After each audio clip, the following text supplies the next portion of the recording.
Sabi na naman ng isa natin followers, mga katambay, puro ka kasi tingin sa dice. Pag hindi mo tingnan, mananalo ka pa kaya. Dapat sana wag mong tingnan yung dice kung swerte ka, hindi yung ganyan. Okay, sige. Tataya ako mga katambay nang hindi ako titingin, pero sa pagkakatonto 500 lang itataya ko. Wala namang problema, ang mahalaga ako ang humila. At yun nga mga katambay, nag-double yellow pa. O ano na naman ang masasabi mo? O baka galit ka na naman, gaya pinagbigyan ko na naman ang iyong kahilingan. Ganun ka-importante mga katambay, ang ikaw mismo ang humila kahit hindi mo pa nakikita. O ito lang mga katambay, at nawa ikaw ay aking napagbigyan. That's it for today.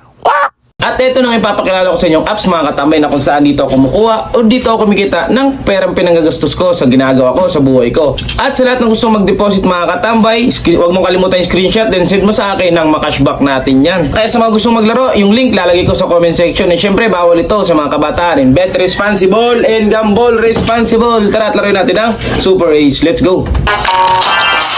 Alright, starter agad. Okay, pangpaswerte, pangpaswerte. Let's go, let's go. Queen doubles. King club. Four Ayan na pang inaantay nyo mga katambay. Mag-register ka na at mag-deposit ng ma-times 2 na yan. King spade double. Club four times. Alright. Easy. Let's go.